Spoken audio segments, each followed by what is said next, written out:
Oi pessoal, falando da Parashá, Rabino Roni Hadid Meir Carmos, tomo 2. Nesse tomo 2 a gente vai falar, como a gente começou no tomo 1, sobre a Parashá, sobre o nome da Parashá. O nome da Parashá é Parashat Yitro, e o conteúdo da Parashá é o conteúdo mais importante de toda a Torá, provavelmente, são o recebimento da Torá, os 10 mandamentos. Quer dizer, na verdade, então, a minha opinião, né, talvez a Parashá mais importante da Torá, então. E na Hassidut se fala muito sobre isso. O Rabino do Lubavitch, ele lembra muitas vezes também que o nome da Parashá não é escolhido de maneira casual, e sim tem um motivo especial, que quer dizer que aquele nome representa. Os nossos sábios chegaram à conclusão que o nome da Parashá, né, o título da Parashá, representa a essência da Parashá também. Então é incrível imaginar que o melhor nome da Parashá, mais importante, que tem a outorga da Torá, seja o nome do Yitro, que apesar que era sogro de Moshe, uma pessoa importantíssima, que acolheu ele no momento difícil da vida dele, quando ele chegou em Midian, que estava fugindo do Egito. Apesar disso, ele não era judeu. Existem discussões se ele se converteu ou não para o judaísmo. E por que então a importância tão grande de Yitro, que se transformou o nome, né, da Parashá, o representante do nome da Parashá? Por que isso? Porque qual podia chamar isso? Quem é você, Yitro, né? Na consciência judaica atual, sempre gostam de falar que está relacionado ao que você falou, conversão. Que independente se eles conversão ou não, mas a aproximação do Yitro para a Torá, ela é paralela à aproximação do povo judeu para a Torá, que teve os milagres e teve reconhecimento de Deus, e Yitro, ele como um elemento externo, ele se aproxima, e essa foi a nossa aproximação da Torá, que o povo judeu se aproximou do Sinai e recebemos a Torá. Inclusive o Rashi traz isso, né, que o Yitro, ele escutou todos os milagres que foram feitos nos desertos, e por isso ele veio. E sempre os nossos sábios falam, né, interessante, ele não foi o único que ouviu a história dos milagres que foram feitos. Existia muito mais, a humanidade toda ouviu, percebeu, né, sentiu o recebimento da Torá, e fora o Yitro ninguém mais veio, mostrando mais uma vez, né, que desde o ponto que você entende uma coisa logicamente até o ponto que você transforma isso em ações, a distância é grande.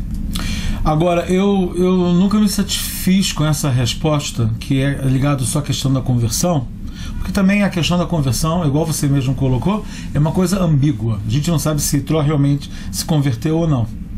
Então, qual é a grande... Eu volto à pergunta, então. Qual é a grande coisa de Yitro antes da Parashá?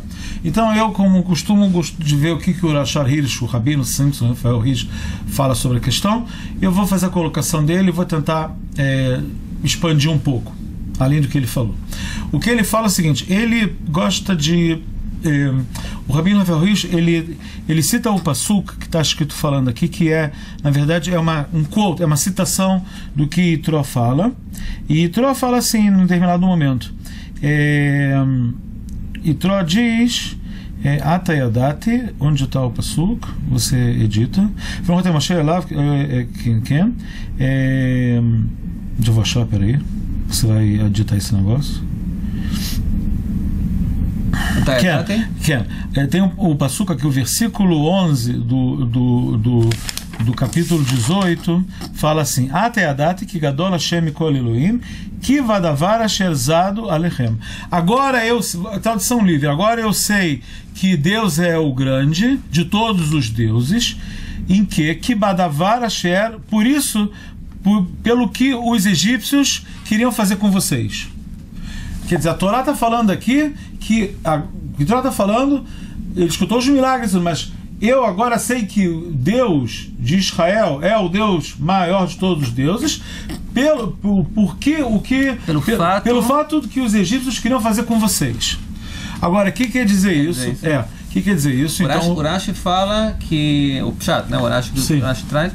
O Rashi fala que ele viu a maneira como Deus se comporta, que eles tentaram matar o povo de Israel jogando as crianças no mar, e midá keneged midá, né? Olho por olho, Deus acabou matando todos os egípcios que correram atrás do povo de Israel no mar também. Então, o que eu queria falar com o Rabino Simon Rafael, o Rashi já falou, só que o Rabino Simon Rafael, ele só ele desenvolveu um pouco mais.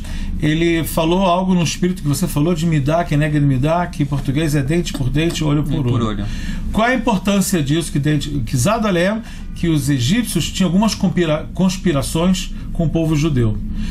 Por que o Itró é a pessoa para falar isso? Que o Itró é a única pessoa que ele também era, de acordo com os sábios e o Midrash, ele era um dos conselheiros do Paró na corte do faraó, e ele sabia das maquinações do faraó, que eles queriam, como foi feita a escravidão do povo judeu, e como foi criado tudo, como eles tentaram conspirar contra o povo judeu, e tudo que foi feito, o Rabino Hirsch diz, das pragas é contra essas conspirações. Se eu não me engano, o Midrash ele conta que existia alguns conselheiros, né? O Iov, Bilam, Itró. Bilam, Itró, e tinha mais alguém lá. Mais alguém. Acho que é.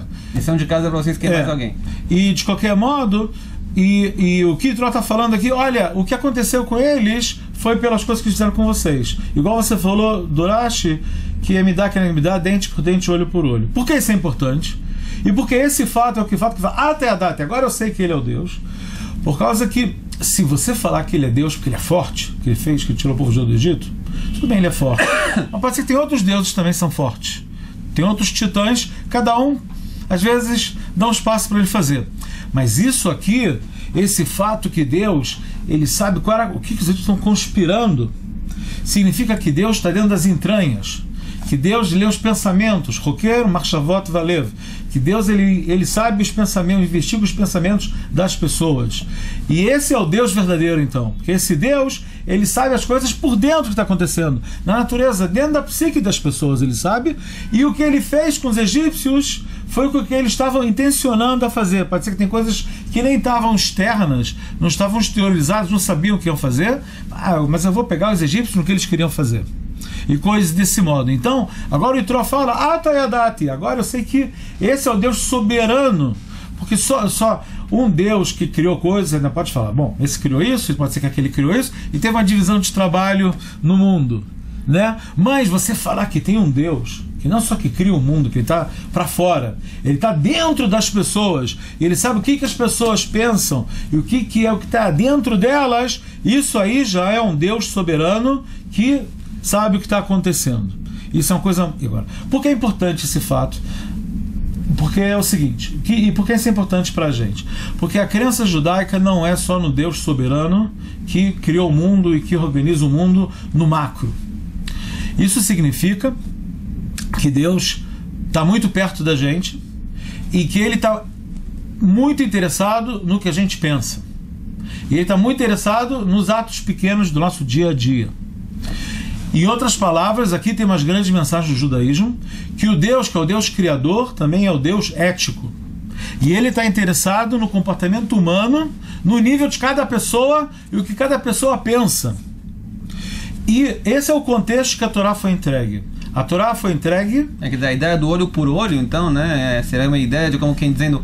Quando você faz uma coisa mal para alguém, na verdade, né, você já está auto se fazendo uma coisa mal para você mesmo, né? Porque também. Mas isso mostra que Deus sabe o que você fez. Deus sabe o que você fez, e que suas intenções também. E que a resolução da justiça no mundo é nesse nível que Deus está interessado em saber por que você está se comportando e Ele sabe quais os motivos você está se comportando. Agora eu pensei uma coisa assim, quase que moleque. Na verdade, o que a gente pode imaginar... Sim. Estou pensando na alto, né, também. Você falou, por exemplo, que como ele sabe qual é a intenção dos egípcios, você pode perguntar nessa hora, então, todo mundo sabia qual é a intenção, eles estão jogando os judeus no mar, é claro que a intenção, então, é um holocausto que eles estão fazendo lá dentro.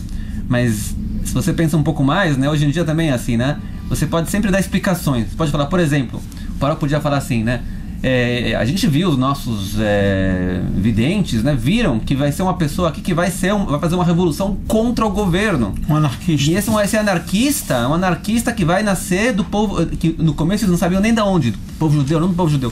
Então, então o que a gente quer, na verdade, não é matar judeus, Haz v'Shalom. A gente quer, na verdade, guardar o governo, a gente quer cuidar do governo, que seja um governo estável, que não tenha anarquismo aqui. Você pode alegar isso. Você conhece essa maneira de falar? Você pode alegar Inclusive, isso. teve um ponto que o Urashi fala que começaram a matar egípcios também.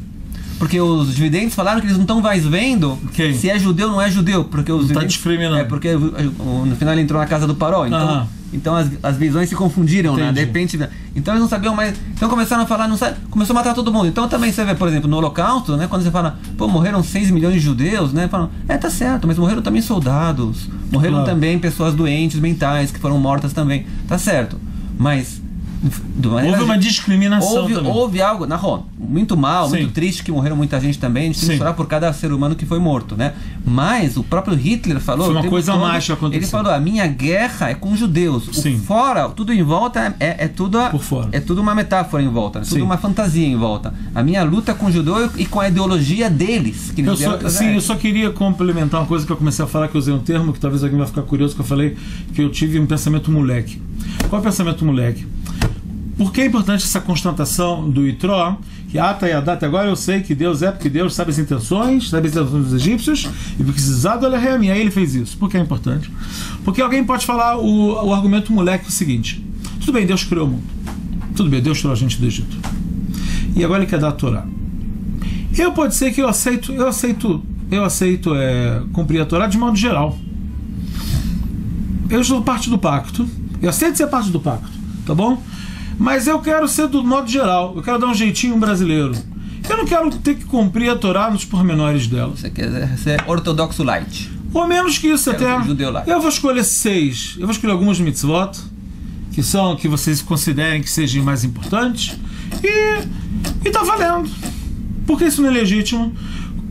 Qual é o motivo que eu teria que cumprir tudo ao pé da letra? Qual é o motivo que eu teria que cumprir 613 mitzvot? Por quê? Eu aceito imparcial. Modé bemikzat. Vamos parcial. Agora, esse argumento aqui que Itró, a constatação que Itró cria o contexto da entrega da Torá. Que está falando o seguinte: Deus é um Deus ético. Ele não só criou o mundo. Ele quer que tenha. A justiça dele é nos mínimos detalhes. E ele está interessado não só pelo que você faz. Ele está interessado pelo que você pensa. E quais são os teus motivos. E é nesse nível de resolução que a gente está falando aqui. O Deus de Israel é o Deus ético nos mínimos detalhes. Que você vai, depois da morte, ver o filme da tua vida e as coisas nos detalhes. E a Torá é para essa realidade. A Torá é para, não é que controlar a pessoa, que a pessoa virar um robô. Não é isso. Mas que toda a área humana é uma conexão de Deus, uma conexão nas entranhas. Nas entranhas da pessoa. E qualquer área humana é relevante. Qualquer área humana é relevante. Porque tem pragas que caem nos egípcios, coisas que eles faziam escondido. Tipo os sapos, coisas assim. Então significa que o que você faz também, Berredre Redarim, as coisas que você faz nos lugares mais escondidos, você fala, mas você está invadindo a minha privacidade. Alguém pode falar, é um argumento muito moderno falar isso. Tudo bem, eu sou uma pessoa boa para fora, no público, mas não é privacidade, não é privacidade. Deixa na minha privacidade, eu agir da maneira que eu quero. Eu faço o que eu quero. Não. Vem o Deus de Israel e fala, não. Eu olho tudo o que está acontecendo. Você tem que ser uma pessoa íntegra, no sentido que você, na sua vida particular, você também é íntegro. E você, em algumas coisas, também é íntegro. E essa é a ideia que eu sinto aqui, que Itró está falando, não é só que Deus é o Deus Todo-Poderoso. Ele é o Deus que está interessado em saber o que você fez hoje de manhã. Entendeu? O que você falou igual os sábios falam, que no mundo vindouro, no tribunal celeste, é falado a conversa que você teve com a tua esposa numa hora tal e tal e tal e tal. O que você falou no ouvido dela, uma coisa que você falou lá, isso vai estar no relato do tribunal divino. É nesse nível o tribunal divino. E a gente tem que entender que a Torá foi dada nesse contexto. E entender que a Torá é nesse nível de resolução. Na Hassidut se fala que existem as vestimentas da alma, né? Que são Machshavá, Dibur ve Maaseh, né? Que são o pensamento, as palavras e as ações. Então é interessante você ver, né? Que aqui nos 10 mandamentos você encontra esses 3 tipos de mitzvot realmente. Anohi Hashem Elokecha, né? Eu sou o teu Deus que tirou do Egito. Qual é o mandamento? Ok, é uma afirmação, não é um mandamento. Não. É um mandamento. Você tem que crer, você tem que viver, você tem que sentir, você tem que pensar nisso. Então, a mitzvah do pensamento, da crença. E depois vem também o dibur, né? Você não pode falar o nome de Deus em vão. Mas se eu falo, qual o problema? Não estou fazendo nada, só estou falando. Só tô pensando, só falando, são só palavras. Somente, né? Palavras. Mas as palavras tuas, no final das contas, também são importantes. E Maaseh são as ações que a gente faz também. Quer dizer, que nem falando, todos os níveis, sim, Deus tem a colocação dele, né? Que a gente tem que estar envolvido junto com ele. Mais uma vez, pelo formato da nossa alma. Ok, a gente continua falando semana que vem, se Deus quiser. Já passaram nossos 15 minutos. Shabbat shalom. Shabbat shalom. Até semana que vem.